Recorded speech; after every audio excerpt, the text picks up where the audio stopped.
The purpose of Wealth Talk is to educate, inform, and hopefully entertain you on the subject of building your wealth. Wealth Builders recommends you should always take independent financial, tax, or legal advice before making any decisions around your finances. Today's episode is brought to you by Wealth Builders Membership, a proven step-by-step process that helps you achieve financial security within 2 to 3 years. To find out more, head to wealthbuilders.co.uk/membership. Welcome to this week's episode of Wealth Talk. My name's Christian Rodwell, Membership Director for Wealth Builders, joined today by our founder, Mr. Kevin Whelan. Hi, Kevin. Hello, Chris. Good to be with you again. And, well, I have to say, it's been, 7 years now since we started? When was the first episode? 19th of February, 2019. Yeah, well, it's, what's that, just over 7 years? You've got the 7-year itch now, haven't you? That's what happens. We're turning into an old married couple, So for our listeners, we should let them know that obviously there's exciting news for you that despite your obvious age, you're a bit late to the wedding table, aren't you? I am a bit, yeah. There's a few too many grey hairs now from when we first started. I also have to say I'm just feeling a little bit under the weather. It's not that I've been crying in my beer, because you're taking extended leave of absence and, spending time getting married, doing all the things that a newlywed would do, but having a great time about it. And I think it's been a real joy and a real privilege to have worked with you for this length of time. And I'm so delighted for you, Chris. And I have met Naina. She's a lovely girl. Don't know what the hell she saw in you. But anyway, we should talk about the pros and cons of getting married. I mean, I know you left it a little bit late. I thought you was going to be left on the shelf, old fella. No, I got lucky in the end. And yes, can't wait to get married to Naina in May. And yes, this will be my last episode, or our last episode together, Kevin. Take that break. And it's been great. So we did think we'd have a bit of fun today and we'd look at sort of the pros and cons of getting married when it comes to financial elements anyway. Well, we'll put aside the obvious disadvantage, right, of marriages or civil partnerships because we need to be PC, is often, wealth is a great divider. People don't always see eye to eye. That can happen, and that's why, we often will look at wealth dynamics, don't we, inside the Wealth Builder membership to see if people are rowing in the same direction or sometimes rowing against each other. And those people who perhaps haven't seen their marriage through, for whatever reason that would be, then, marriage is a great wealth divider. But I think there are so many things to be said other than the personal thing for it. It just doesn't hurt to talk about some of the things that married couples can do that maybe they forget to do, that they could do, that would improve their financial situation and certainly can improve the wealth building, the wealth protecting, the wealth transferring in the end. For those of us who've got children and people we want to leave things to. So tell everybody when the big day is. 23rd of May. That'll be in Leicestershire. And yeah, very much looking forward to it and looking forward to the honeymoon that will follow as well. So lots of good stuff to prepare for. Well, I didn't know where you're headed for your honeymoon. Well, hopefully Mauritius, yeah, if that's still a safe destination. Who knows these days where you can and can't travel. But yeah, that's the plan. So I love my beaches, moved down to Bournemouth, obviously a few years ago. So many things have happened since we launched this podcast. There's been births, deaths, and our marriage, and working with all of our guests as well has just been amazing. And many of them have been our members who have shared their own story of achieving financial independence. And I think that's what I'll look back on as one of my proudest memories, really. Absolutely the case. And I think it's cause for celebration for more than one reason. And delighted actually to be able to, give the old podcast a bit of a shake up as well. Obviously the old geezer's still going to be here a while, but they're not guests where I think there's a complexity to it that I can bring out. But a couple of our members have volunteered to step into the breach, haven't they, to be able to almost be guest hosts. I know they won't be as good as you, Chris, but then, that happens with all great transfers, right? There's a transfer of the baton passes over from one to the next. And obviously from a wealth perspective, often from one generation to the next. But the podcast, we hold in high esteem, and it gets good reviews. And by the way, if you haven't done so, Chris has put 7 years of his life into this. If you've been meaning to do a review, but you just haven't, could you just send him off with a nice review to say, Chris, thanks for all the hard work. Now, wish you well. That would just be amazing. And where would people go and do that, Chris? Well, as long as it is a nice one, then you can head to wealthbuilders.co.uk/reviews, and that will link you to Spotify or Google, iTunes or Trustpilot, any of those review sites. We appreciate. So before we reveal who the guests are, the guest presenters soon, which we could do at the end, why don't we dive in and just have a bit of fun with, what are the real values financially of being married? I mean, you're going to have some things of your own to take a look at in terms of getting to know your buying finances and so on. But are you picking out anything? I'll pick out 7, just in my usual style.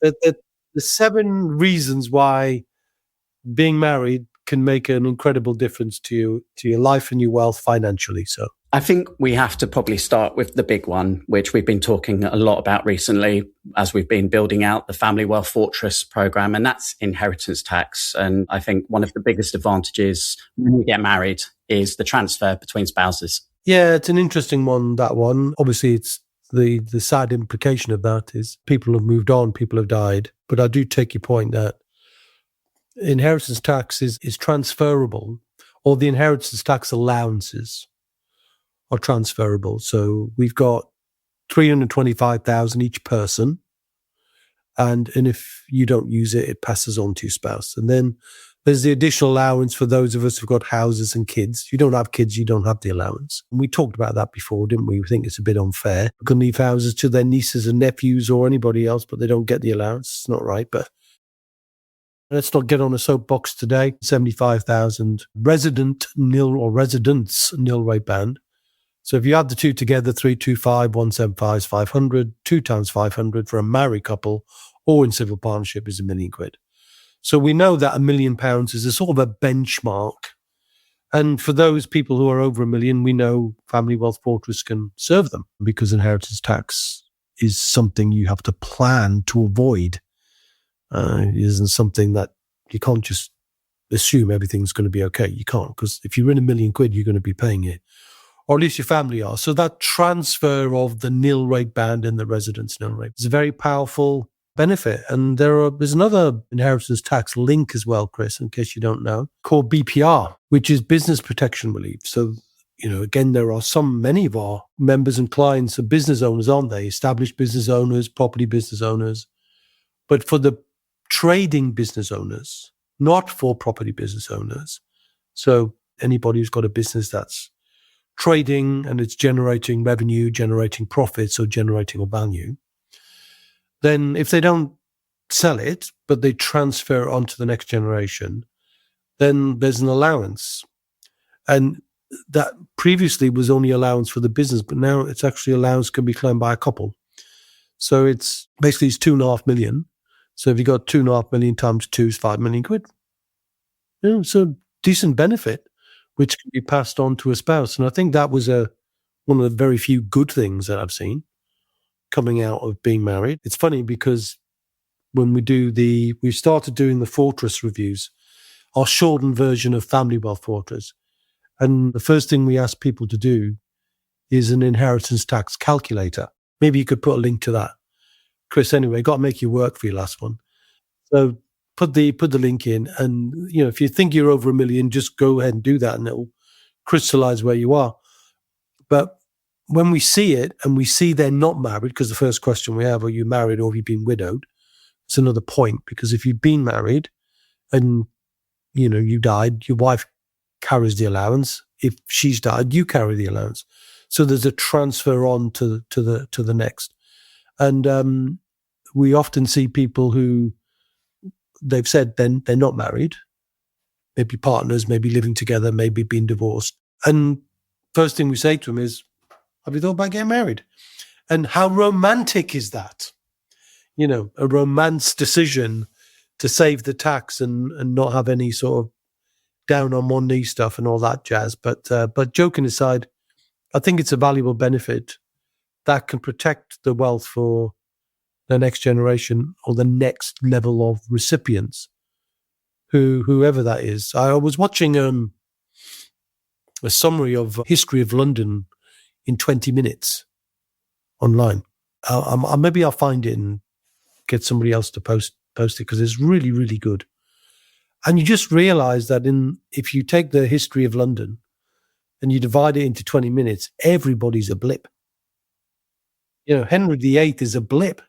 He's a mention for 5-10 seconds, So we are all but blips in the end. And therefore we do need to do a good job to continue our best to give the next generation something, so that they've got something to look forward to. And bearing in mind student debt on the increase and joblessness for graduates on the increase and increasing social media and false news and all the things that Elon Musk seems to be doing is really not filling me with confidence that the next generation are going to be receiving wisdom. And so, receiving wisdom and a better inheritance isn't a bad thing. But that's not about being married. It's just good practice. Following on, a few more tax, excuse me, marriage opens up access to certain tax benefits that unmarried couples don't automatically get. One of them being marriage allowance, so transfer of unused personal allowance. And on that. It's only a small one. It's only a small one for the kind of lower income. If you've got somebody who's not using their full personal allowance, which is, what's that, 12.5 grand, give or take, then the tax saving, if you allocate that to a spouse, is, what's that, 250 quid. So it's not massive, but, no reason why, if you are married, you can't use that. The other one I might mention, Chris, is capital gains tax. There's zero tax to pay on transfer of assets between spouses, whether it's a property asset, business asset, personal asset, anything. So, and I've used that CGT allowance many times and shared it with my wife, and that's been a good thing. Now, that allowance has got smaller over the years, but nonetheless, small things, if used regularly, can add up. So that's important. So capital gains, so there's no tax to pay when you transfer assets between spouses, so that's good. And it can also be good for business owners to know that they can employ their spouse in a business if that's appropriate, or in my case, very inappropriate. Chris, I've got to tell you this. I remember in, when was it, 1990, and I started off with my mortgage broking practice. Obviously, you're bootstrapping everything, right? You're in your 20s, you don't know what the hell's going on. And so, I asked my wife to come in, be an administration assistant. How did that work out? Didn't work out well. Two things seemingly didn't work out well. One, it was a mortgage broking practice, and she struggled with the spelling of how can you spell mortgage. So that was one. She'll hate me for telling you that story. And the second one is because in those days, of course, there's no digital anything. Everything was photocopies. So can you go and photocopy these mortgage applications for me? Well, I have to go out there with all those other people. So I think it was like 2 days she lasted. So I didn't employ her, but now she's a shareholder, which means, for obvious reasons, that in businesses that make profits, and we've got a number of those, then I can meaningfully give her a share of profit, which therefore, makes up for some of those allowances. So I think she's happy enough, whatever it is now. I was married in 89, so figure the number of years added to that. So it'd be 40 years in a couple of years' time. So, wow, she's done well to keep me in check, I think. I might tease her about that after a couple of bottles. I was going to say a couple of glasses of champagne at the wedding. Well, I look forward to having a glass of bubbly with you up in Leicester on the wedding day, and really looking forward to that. But I'm not wearing a sari, all right? That's okay. No, you can wear one of your finest suits. And That will be good. Okay, so let's move through the list. So couples in general, certainly married, possibly give you borrowing power. So higher affordability for mortgages and potentially better access for lending. Well, that's certainly true. And see that, don't we, with first-time buyers, often pooling together. You don't have to be married to do that, but it can make a benefit.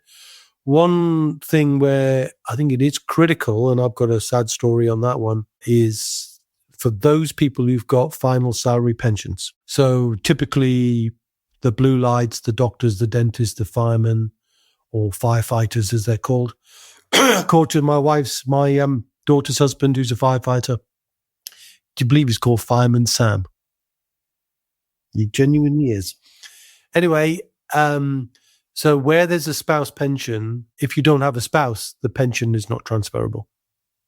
So we had a story in our wider family of a lady who is related on my wife's side, and she was a teacher, and she'd adopted a daughter, and unfortunately she was 61 when she died. She had a teacher's pension from 60 to 61, and the pension just died with her because there was no spouse. So I've definitely seen people who don't want to lose the pension sometimes stay legally married just to preserve the value of that pension. So if you've got a final salary pension, just be mindful of that and make sure you've nominated your spouse as a beneficiary as well, just for ease, so such something happen. But also equally, be careful if you've divorced and you've got your old wife as the beneficiary, right? So something changes in your life, you need to think about updating your will, change your nominated beneficiaries, take a fresh look at what's going on. And we know the divorce rate is high, and joking aside, I'm not a casualty of that, and you're brand new to it. But the whole thing is, we know people, don't we, in our communities and in our client base that have gone through that pain.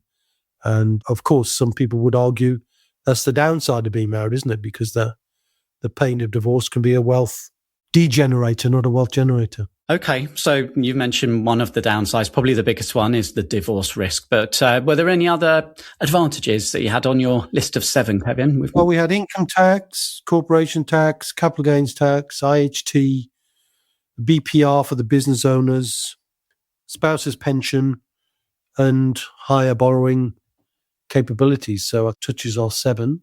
I think it's a good enough, just fun run through to keep it light in our final episode, and maybe just take a moment or two to introduce who's going to be joining us in your stead and doing that first introduction. So who have we got lined up? Picking up the mic for the first episode following this one will be Tracy Hilliard, who has been a guest and a member of Wealth Builders. Tracy is also leading the Wealth Builders for Women community inside of Wealth Builders. And yeah, really excited to introduce Tracy as one of our guest speakers and hosts. And Bimbi Fernando. An accent going on though with Tracy, isn't there? Australian. That wasn't a very good accent on my part, but you get the point. But she's a lovely lady, and I've spent time with her. In fact, I mentored her for a while, and super smart lady, and I'm sure she'll give some great insights in our very first interview. And who's the other one? Bimbi. So Bimbi is the Chief Financial Independence following the tried and tested process that we teach. And he's, a fantastic member of the Wealth Builders community and really loves to give back. And he's a surgeon. So, he works, he's busy, but he's at a point in his life where he's now got recurring income streams. He's really passionate about sharing some different viewpoints about wealth and kindness as well, and purposeful retirement, all part of his message. Absolutely. And I think if I was to look, Chris, at our tenure, and if we were having a student who was top of the class, it would be Bimbi Fernando. He knows everything, can tell me everything I've ever written and said. He knows all of our principles inside and out. Just an amazingly warm and generous natured man. And I'm very much looking forward to hearing his guests and to sharing some insights with Bimbi Fernando. Does he call himself a doctor? They don't. It's a bit of a weird one, that, isn't it? I found that you're a doctor until you're a consultant, then you're a mister, and somehow that seems to be a good thing. I'm not sure. I think if I'd earned my right to be a doctor, I'd be a doctor forever. I wouldn't be letting that title go. Yeah. So Bimby's top of the class. I mean, I have to think back through all of the episodes. I think Ivor Bennett would give Bimby a run for his money. And I'll never forget the wall of wealth where Ivor had printed off pretty much every element of the Wealth Builders IP and stuck it on the wall in front of him. And, he could pretty much recite everything back to us. You'd think you remember that, seeing his wall of wealth. And I think actually our SAS director, Paul, who I will be interviewing actually coming up, he was saying he's having further connections with Ivor since he's become financially independent, as he seeks more to protect his wealth as opposed to just building it. Because the skills needed to protect your wealth and transfer your wealth to the next generation are fundamentally different to the skills needed to build it, which is why we've got two completely different programs. The how to build wealth, start off creating your recurring income, and then how to keep the building going. There's no reason to stop, because if you've got an asset, it's going to keep earning you money, isn't it? That's the whole point of it. And it will outlive you and outlast you, which is why you need a plan. And the stronger structures needed to do that. And with IHT changes, we need to be even smarter when it comes to protecting that, because, that inheritance tax bill is creeping up now to $1 billion a month. And honestly, Chris, and I say this and it sounds cruel, but inheritance tax is paid by families who are not prepared. They just simply brush the subject in under the carpet or into a box. Do not disturb till I've got a bit more time. And like my dad, they don't find the time. They never get round. So all the fun we've had, but all the seriousness we've had, some key points still need to be brought out, which is, pay attention to your money, pay attention to your wealth, find a good source where you can get good information, not people who are trying to flog you stuff, but people who've got your interest at heart. And if I was a doctor, actually I feel a bit like a wealth GP, I would take a Hippocratic oath only to serve people and make sure that whatever we do helps them build, protect, and transfer their wealth. So I'm going to adopt that, and I'll share that with Bimby on his first episode, the new financial Hippocratic oath, just as we had when we first got together, actually, Chris, we created the new Financial Declaration of Independence. Remember that? I sure do. Absolutely. Signed and on the wall. Yeah.